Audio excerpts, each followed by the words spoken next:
Well, I'm thrilled to be joined by Bill Pascrell III, a member of the great team at Princeton Public Affairs down in Trenton. Bill, thanks for joining me.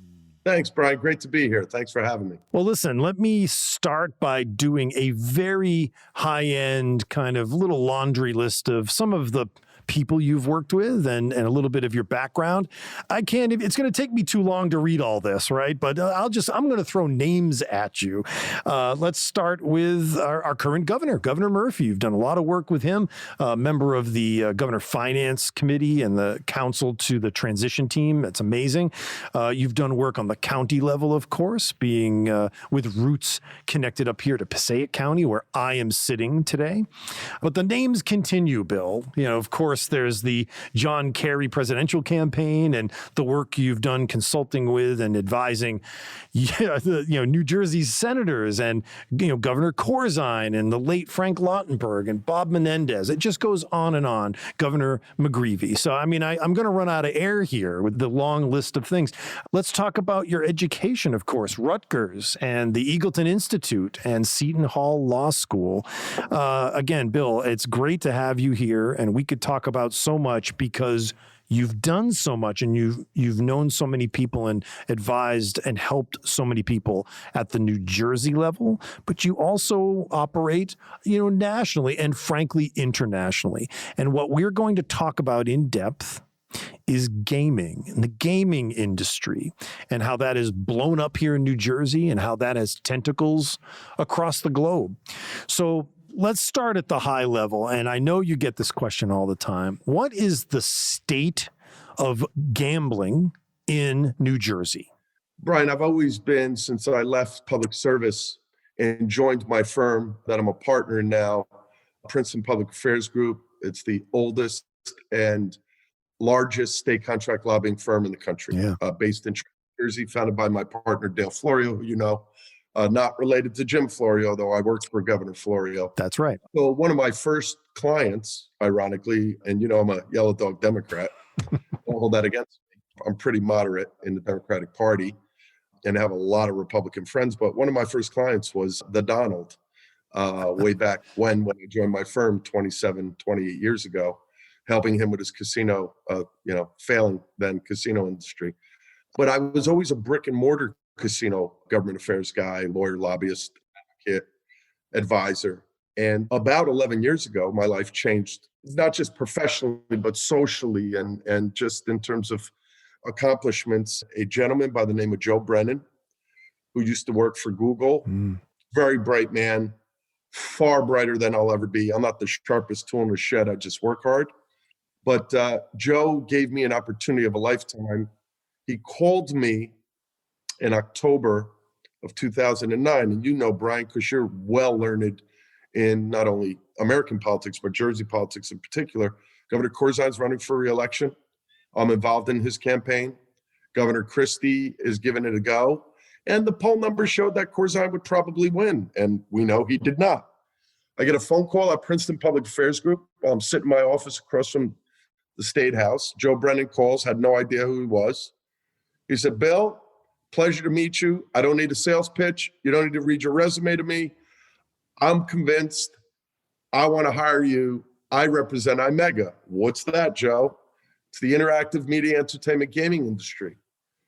And that is, and this is where this stuff gets good, and I think your listeners and viewers will enjoy it. It was made up of 38 offshore expats who fled the country when the Wire Act passed and created online gaming companies in Costa Rica, Gibraltar, Alderney, Isle of Man, Malta, all those great, sexy places that I've been privileged to visit. He said, Bill, listen, you could get your own lawyer to do your G2, but we're a legal organization. My guys all fled the country because they believe online gaming should be legal, and it's not. Right. So they're taking bets offshore. They're going to take the revenue from those bets, the profits that they made, to retain you, to be an advocate, to advocate for three things: online gaming, exchange wagering, which is very simple. I'm a pretty simple man. Peer-to-peer betting. So, Brian, you put a bet up. Right.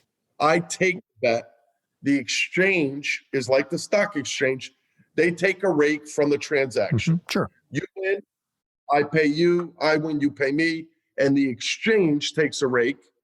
He wanted to introduce exchange wagering to horse racing. Was never done at the time in the US. And then finally, sports betting. And just to let you know how unlearned I was at the time, I said, Joe, what the heck is online gaming? What are you talking about? I said, Joe, what's exchange wagering? And by the way, I could go to Nevada right now in Vegas or Reno and bet on sports, or I could go to my local bookie. Right. I said, Bill, exactly. We want to legalize it. Right now, you can only do it in Vegas. So here's the state of gaming. And I got tons of great stories. But I said to Joe Brennan, Joe, we're 30 days away from a governor's race. There's nothing I can do between now and the election to help you because the legislature's not meeting. Why don't you call me the day after the election? He said, Bill, I want to hire you now. I don't want anybody else to gobble you up. I said, I won't allow anybody to hire me in those three categories. Call me the day after the election. He made fits and starts and cajoled. And I said, Joe, most of my brethren and sisters in the lobbying industry would take your money right now. Let's talk the day after the election. Shocking to me, Corzine lost. I mean, oodles of money was relatively in good shape in terms of the polls. And he lost pretty convincingly to Chris Christie. It was not a close race. And there's a whole bit of politics about that. But the next day, of course, I was hungover, having been in the Corzine war room all day and night. And Joe called me and said, okay, Bill, what's your price? And the rest is history. 3 weeks later, I was in Vegas. 3 weeks after that, I was in Copenhagen speaking at an international gaming conference. And that's just the basis, the foundation, Brian, to let you know that from that point in time, there was no online gaming in America. Right. And there was no exchange wagering in horse racing. Let's fast forward to today, and then we can fill in the gaps. So we're framing it, the bookends, if you will. Today, we have online gaming. It's going into its 8th year. It launched in November of 2013. New Jersey was the first state in the nation to do it. In 2010, we launched exchange wagering in horse racing. New Jersey was the first state in the nation to do it. Many others are doing it now. And we had a 10-year battle to legalize sports betting, repeal the federal law called PASPA, the Professional Amateur Sports Protection Act, which your former senator, my former senator, Dollar Bill Bradley, passed, the former New York Knickerbocker, which forbid any state in the nation from doing sports betting unless they opted in for 1 year. So in 1992, George Bush was president. He signed the bill. Bradley got the bill across the goal line. Jersey didn't opt in. I was counsel to Governor Florio then. Chuck Hytalian, who was the Speaker of the House, didn't want to do it. So New Jersey was shut out for upwards of 2 decades. And then on May 14th of 2018, the U.S. Supreme Court, after a 10-year battle that I was the quarterback for, overturned PASPA. And a month later, we legalized sports betting in New Jersey. And we should talk a little bit about that. But here's the state of gaming. Long-winded answer. But the state of gaming, New Jersey is the 3rd largest jurisdiction in the world. And we're comparing New Jersey to countries now. England being number 1, Germany being number 2, New Jersey's number 3 for online gaming. Wow. Okay, so hold on.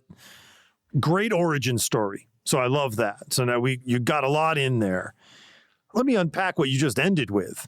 England, Germany, New Jersey, right? So immediately what comes to mind, obviously, is probably soccer, right? So England and Germany both probably are doing a lot of wagering on soccer.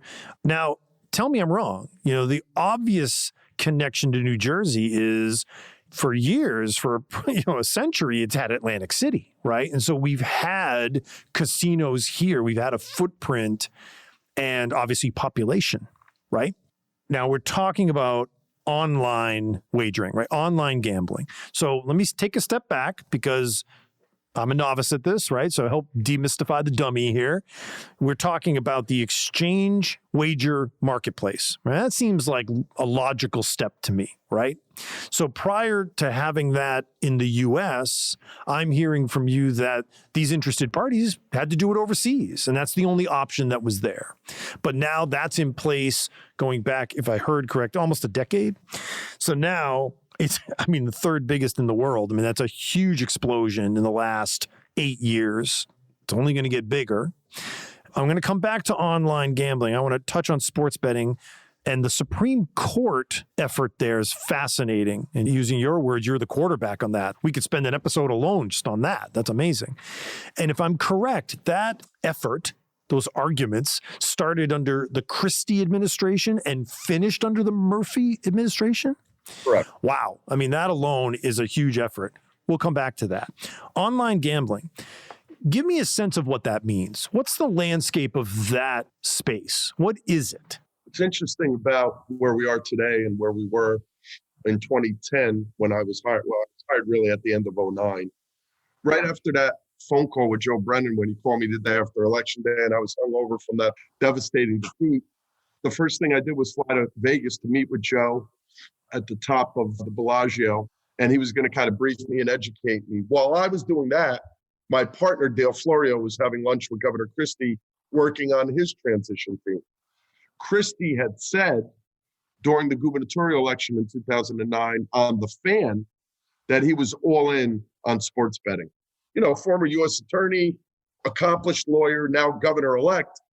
He said back then in August of 2009 that he thought it was ridiculous that there was a law allowing one state to do something and not the rest. And he felt it was very unconstitutional. He wanted to bring the power of sports betting. So we had many meetings with Christie during the transition in the early years.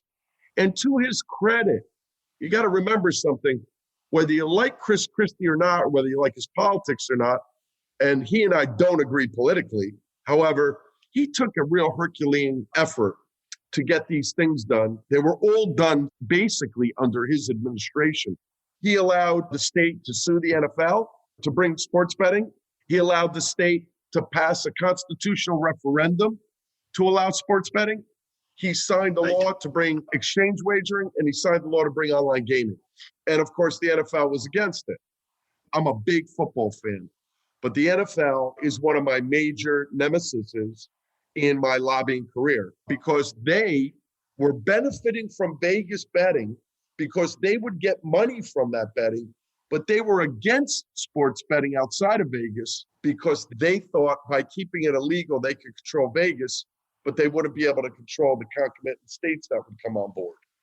So after we passed the ballot referendum, they filed a lawsuit, injunctive relief. Wow. Now, we'll continue on about sports betting, but online gaming was a very interesting experience.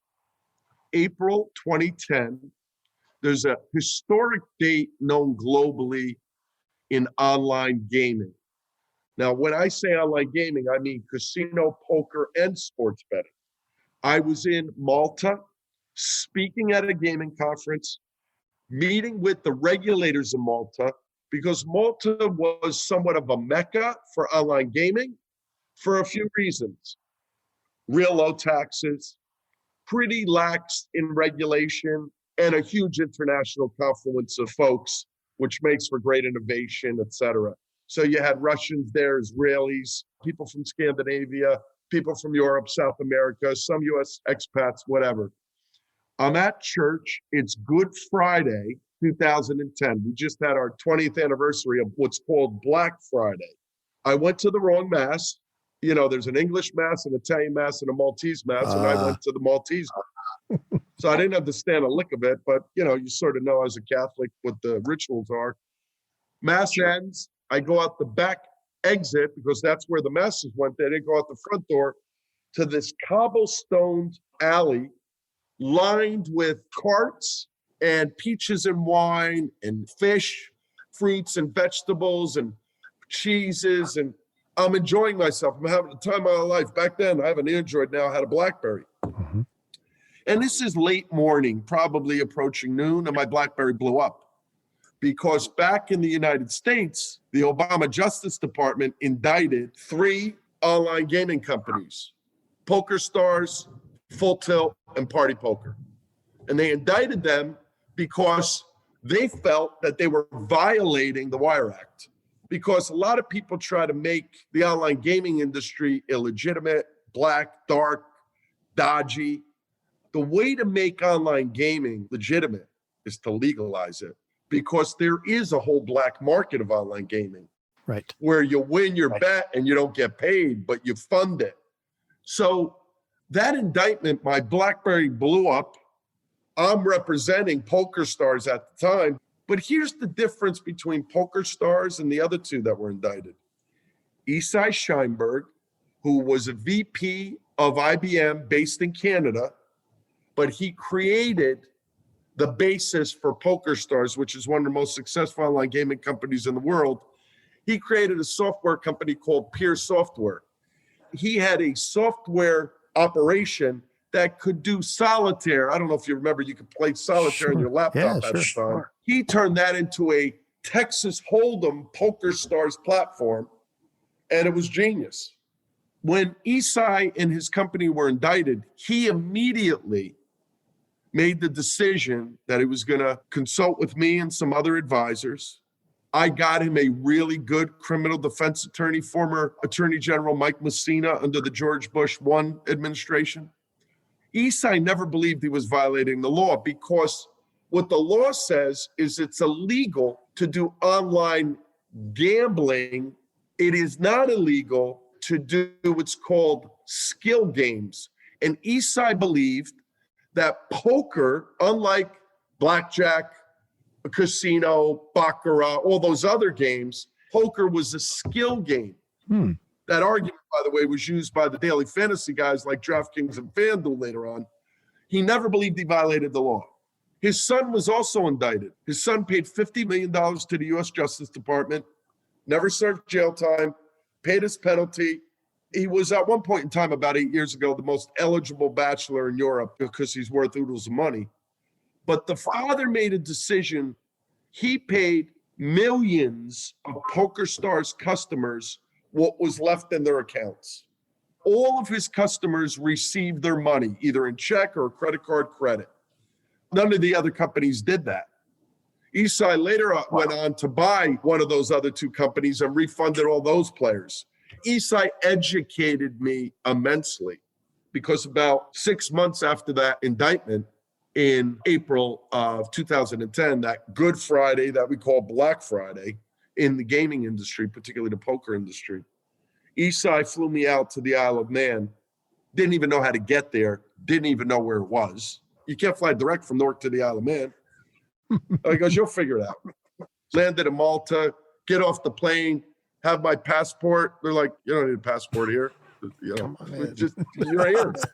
When I met Isai Scheinberg, who I respect immensely, he welcomed me into the PokerStars headquarters based in the Isle of Man. Now, the Isle of Man is made up of bank companies, betting companies, many betting companies, Continent 888, PokerStars, et cetera, and aerospace companies.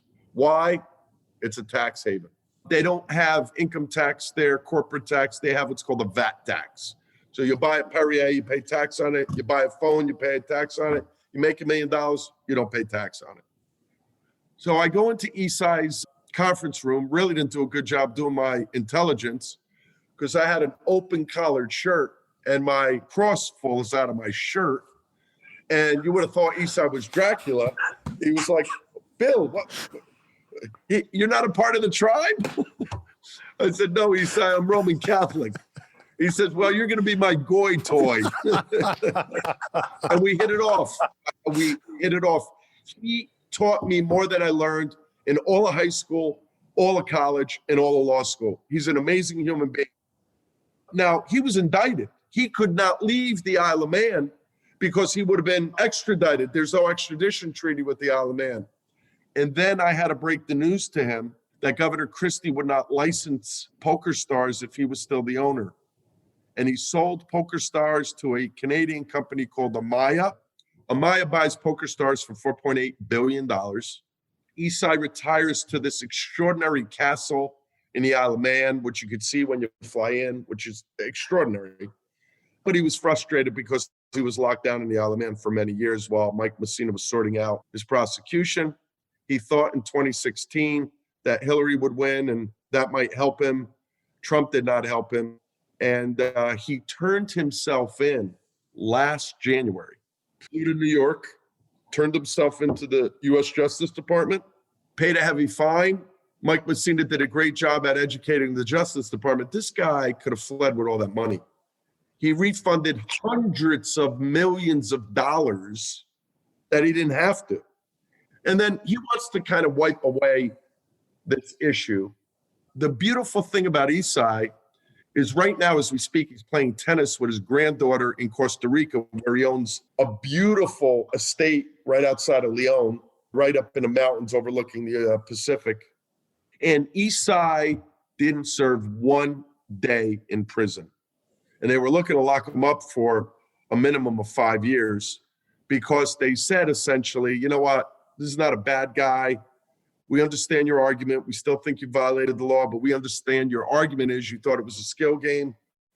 But you also did a good thing by refunding all those U.S. citizens. You paid a fine to the U.S. Justice Department.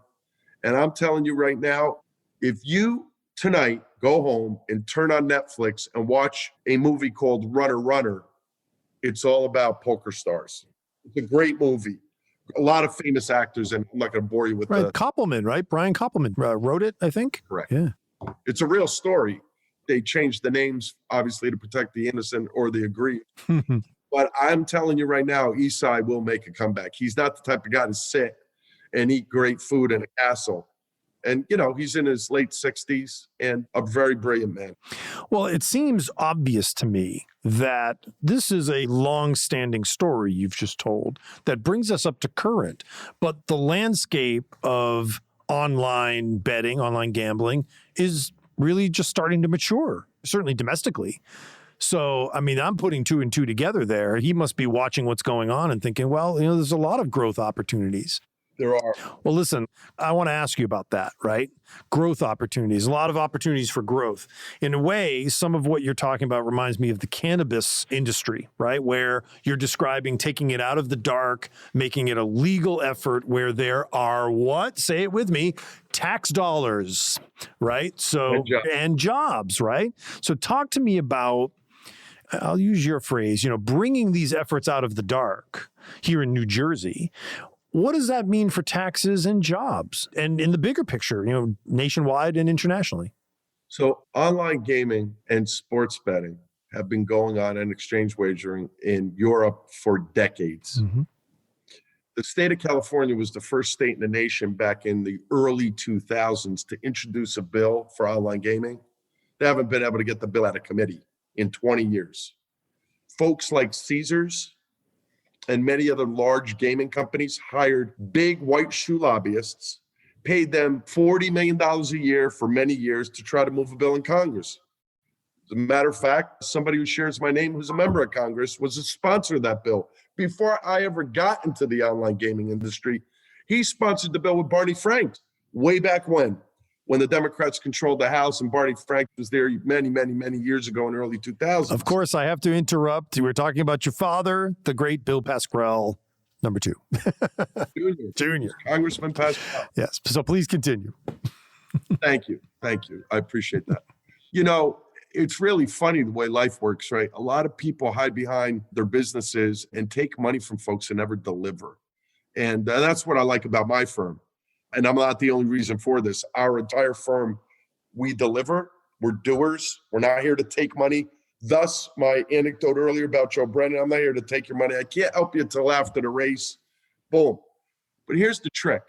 These companies, like poker stars, like Caesars, and MGM, were paying each $40 million a year to lobbying firms and couldn't even get a hearing on their bill. And I said to Isai Scheinberg, and Joe Brennan was the client at the time, and I said, you hire me for pennies on a dollar compared to those numbers. And he paid me good money for a boy from Patterson anyway. And we got it done in 18 months. And I said at a conference, my second gaming conference I ever went to, the first one was in Copenhagen, December of 2009. Christie gets inaugurated in January of 2010. I go to London for what's called London ICE, which is the largest international casino exhibit in the world. 50 to 60,000 people go there every year. I've been speaking at it every year since. Joe Brennan got me invited to speak at it. I gave a speech on what's going to happen in the US. Frank Fahrenkopf, you will remember him. He was the Republican National Committee chairman under Ronald Reagan. Oh, wow.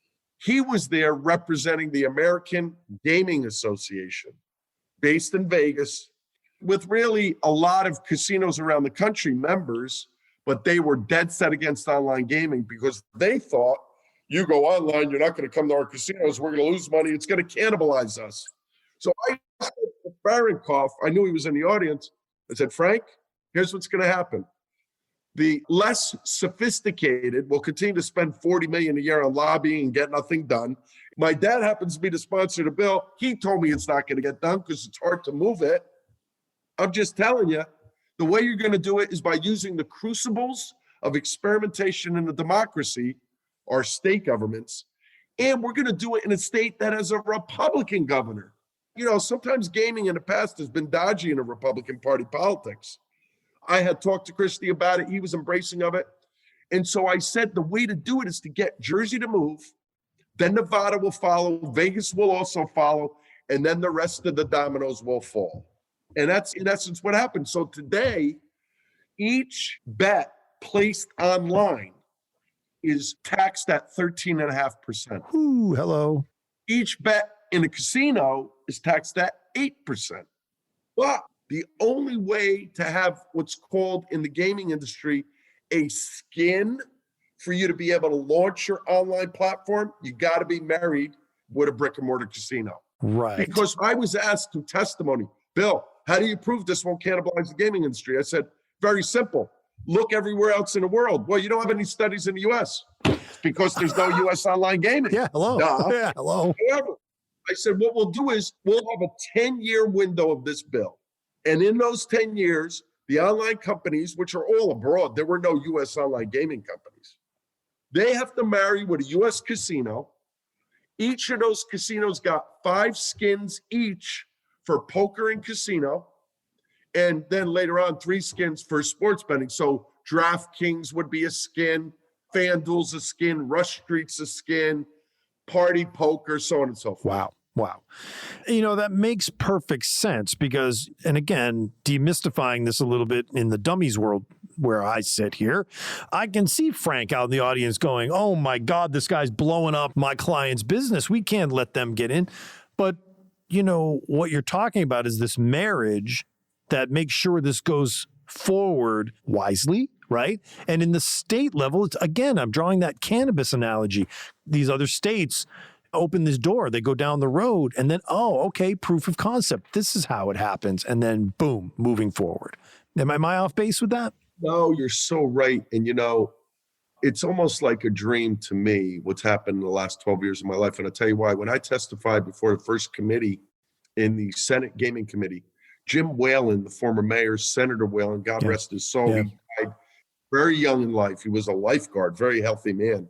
Before that committee, Senator Shirley Turner, who's still a senator representing Trenton, she was dead set against online gaming because she thought it was going to prey on the underprivileged. And she thought it was also going to hurt the casino industry, which many of her constituents work at. They would drive from Trenton, Atlantic City for their jobs. And I said something very simple, and it's true. I said, Senator, when you walk into a casino, and I walk into a casino, I'm a gambler. I'm not an addicted gambler, but there's no way to track gambling addiction. Just like there's no way to attract alcoholism. You walk into a liquor store, they don't ask you if you have your alcoholic card. They look at your ID, they see you're 21, they let you in. But in online gaming, you can monitor. Now, that turns a lot of people off. I don't want to be monitored. Well, then don't gamble online. Go to the casino. Right. But you can monitor and track. And the proof is because I had to not only lobby against the brick and mortar industry and a lot of conservatives who were against gaming, period, but I had to also lobby against a lot of the Johnny do-gooders, like the AAA organizations. And we got them very easily. I'm going to be somewhat tongue-in-cheek because I think it'll be more interesting. I'm not being cute, and I'm certainly not disrespecting anybody, but we bought them out. And how did we buy them out? They went away because in every year, the New Jersey Council for Problem Gambling gets $500,000 from online gaming every year. Their budget before online gaming was only about 150 grand. And I said, the reason we're doing this is there's no proof to your argument where gambling addiction is going to increase. It stays the same. It doesn't decrease, but you got to put parameters in place to prevent online gambling addiction. And again, I'm going to fast forward to today. I'm working for a global public companies foundation. I'm on the board with Amani Toomer, former New York Giant, and Martin Litka, the head of Entain's foundation. And we're doing responsible gaming and problem gambling projects across the country with veterans. We're going into locker rooms for pro teams and college teams. Charles Oakley's going to be joining us to do that with Amani, to educate young folks going into those college athletic locker rooms to say, hey, listen, don't get involved in match fixing and be very careful on betting. Take your phone, put it aside, don't gamble. People can gamble on you, but don't play that game, and here's why. And it will bring athletes that have had problems like Chris Russo from FAN. I remember my son, Billy the Fourth, Brian, saying to me 5 or 6 years ago, Dad, what are you doing talking to those people about being involved in problem gambling? I said, the smart companies know the only way to have a sustainable gaming industry is to make sure we address problem gambling. Well, you're covering a lot of bases here, and it's not a binary worldview, right? You're touching on all of these facets all around. I want to sharpen the pencil just a little bit as we wrap things up a little bit here. Jobs. How's it helping put people to work, especially coming out of the pandemic? I would imagine maybe the pandemic has leaned into this a little bit because people may not obviously be going to casinos, right? Talk to me. Well, first of all, if it were not for online gaming, every casino in this country would be shuttered that doesn't have online gaming legalized in them, because those other folks shut down. They're barely going to be able to open back up. Atlantic City and Vegas both have online gaming, and they get a share of that revenue. It was the only revenue for much of last year. So that's number one. Number two, let's talk about two types of jobs. There's jobs that are directly in the industry. So marketing folks, sales folks, compliance folks, auditing, all that. Any business has that. People to work on anti-money laundering issues and so on and so forth. New Jersey's created tens of thousands of those jobs, in addition to the ancillary jobs that are also involved in accounting firms being hired, and law firms, and software companies, and hardware companies, and all that. There's a company out of the Isle of Man called Continent 8. Continent 8 is a major data center company, and they set up data centers in each of the casinos and racetracks to host the servers. Hundreds of millions of dollars in revenue were created and generated in business for that. Sports betting, Cantor Gaming, related to Cantor Fitzgerald, did a study 2 years ago after the Supreme Court overturned PASPA. There's going to be 260,000 jobs created in sports betting alone. Another 100,000 jobs will be created in online gaming alone. Those numbers are conservative because we only have about 16 states that have legalized it so far. Texas, Florida, California haven't legalized it yet. And New York only has retail sports betting. You can't bet online in New York. Ohio is going to pass the bill later this year. They're not live yet. Virginia goes live later this year. Maryland and Arizona just passed bills in the past few days. So less than a third of the country has online gaming right now. Quick follow-up on that. Is there any slice or difference with Native American presence? I mean, do they occupy a different space or? Big time, Brian. I mean, you're good. You're really good doing your homework and knowing your stuff. The reason California and Florida haven't popped yet, Texas is different, and I'll explain. And the reason Jersey popped so quickly, part of it, in addition to my efforts, we have no federally recognized tribes in New Jersey. We do have tribes, but they're not federally recognized. Whereas in California, You have huge federally recognized tribes with massive political clout, and they were not, much like the brick and mortar casinos, they thought that this was a threat to them, online gaming. And we've been working with the tribal gaming. I love that. It's a whole different world to me. I enjoy those people. They work hard. All their profits go back into the tribe and the community for healthcare and all the issues they have in the tribes with welfare and social issues. But they're really starting to realize during the pandemic that maybe a lot of what we've told them is right, that this is a way for them to survive. And like I've said before, just to throw a bone in about lotteries, the lottery system in our country is aging out. There are very few 20-year-olds and 30-year-olds that are walking into bodegas or 7-Elevens to buy lottery tickets. Well, if you can buy it on your phone. Yeah, Instagram, hey. More job. More job. Let me wrap things up. Give me a sense of what kind of dollar value is this industry currently? Well, first of all, the legal sports betting market is still eclipsed by the black market. Okay, New Jersey last year, just New Jersey, did over $12 billion in sports bets. $12 billion in sports bets. Oh, man. Multiply those numbers out by the taxes, you start to realize. Now, when you talk about the other states collectively and New Jersey, this is going to approach easily $1 trillion industry within the next 5 years. Easily. Yeah. That was the number I had in my head. I wonder if you were going to go there. Wow. You start looking at that 13.5% and that 8%. And oh, man. Wow. Well, Bill Pascrell III, or as you were affectionately called, BP3, which I love. So thank you for taking time to talk with me. We just really scratched the surface, and we have so much more to talk about. Next time we'll have you back, but thanks for taking time to talk. Thank you for having me, Brian. Have a great day. Thank you for listening to the East Maine Podcast. This is Brian Brodeur. Please don't forget to subscribe and share with your friends and leave us a good rating. We'd really appreciate it. If you want to drop us a line, you can, of course, visit our website, eastmainemedia.com, and follow us on social media at East Maine Media. And as always, please stay safe and healthy. Thanks for listening.